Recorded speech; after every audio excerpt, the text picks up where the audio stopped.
you have a dream night after night after night, and you, this character, are in that dream, but it's constantly different scenarios, and there's no timeline whatsoever. And that's the truth. Because your formlessness that's holding form there's no planning. Like Maharaj has said before, there's no planning because there's no planner. It's just the formlessness using body form in the moment without any kind of anything. Because nothing's actually happening. There's no bodies doing anything. There's no John that's progressing in any way. There's, John can have a job and do this and do that and do this and do this. And when this body falls, whoop, John has the consciousness, so to speak, woke up from itself. Consciousness has left, so there's nothing.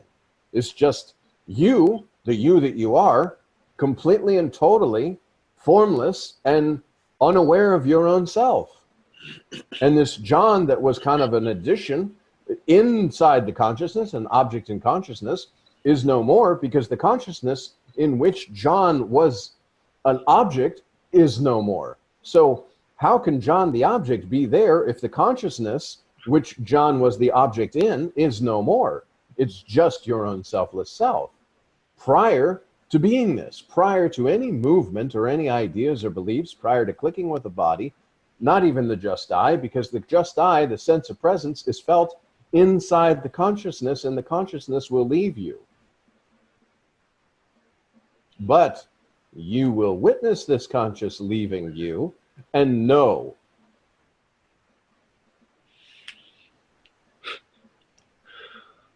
And you don't need a plan to be there. You don't need a plan, just like you don't need a plan to be in traffic. Yeah, I mean, a plan for the unborn child. Again, the child that is unborn, we're talking about its life. I think we had talked about a while back, if you were dreaming about, let's say, Tom, and Tom went to high school, he married his high school sweetheart, he decided to go to college, and he was going to study to be a doctor. And he was working so hard. His wife had 2 jobs, and he was studying to be this doctor, and you wake up. Is it fair to Tom that he never became a doctor? Was all that studying that he did, was it really Tom putting forth 100% effort to try and get a degree? And what about his poor wife that was working 2 jobs? That's really unfair that you woke up and Tom never got to realize his dream of being a doctor. Yeah. It's the same. Formlessness using form that has no concern about the form whatsoever. It's just moving around. Nothing is happening. You know yourself as this just I, this sense of presence in and through body form. And when body form is no more, you will not know yourself. That's why Maharaj says the body is a golden opportunity. This human body is an opportunity for you to know yourself in a real sense. That formlessness, that just I without anything, so that when the body is going, you can witness all of everything that rolled up, rolls back. You're the witness of this. And then that's it. Then you remain with your selfless self, which is the thing, so to speak, you that attached to the body and then said, I will unattach from the body, no longer saying I, but if you attached and you unattach, then you are. In between, there was an appearance of something, but you are the nothing. That is everything. It seems like the knowledge of who you really are really only helps you in this incarnation, because whether you do or not, when the body's gone, then it doesn't matter what you've realized, right? Because you're not there. There's nothing. So the only advantage it does is for this incarnation, because in the incarnation it knows. So therefore it's able to just observe everything and not taking the touch. But once the body's gone, then everything's gone. But it'll be a very happy moment when you know that you're leaving and returning to your no-knowing state. Also, in the video that she sent today, I know Maharaj was saying the importance of this knowledge is that it's knowing who you are now to make life tolerable, he said. I know. Yeah. That's one of the things he said. Well, that's what I was saying. That's really only useful in this incarnation, in this life, because after this body drops, then you go back to nothingness, and then it doesn't matter what you know or don't know.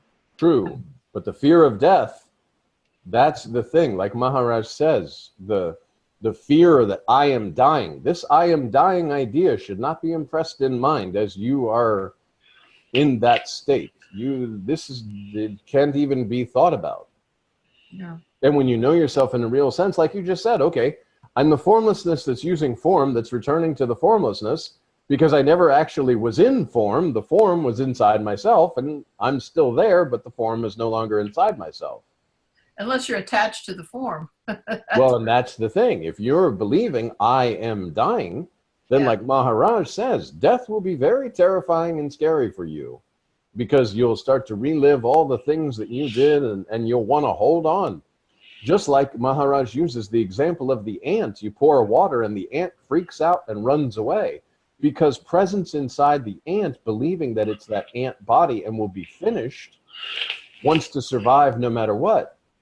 Once you have understood, kind of unwound yourself, and no longer impressed with these illusory concepts, it's just die, just the sense of presence, then you've detached from the beingness, because you're prior to beingness. The beingness is the I am somebody, and this. So you remain prior to beingness. Prior to beingness, there was no thought of anything. There was no good thing, bad thing, no experience, no experiencer, no nothing. So in this body form, things are going to occur.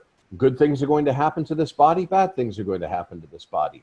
This body will have other bodies that are relatives to this body that will die, that will suffer, that will have sickness, that whatever. But you're to remain unconcerned with the world, because you are formless, and all of this is appearing on your spontaneous presence.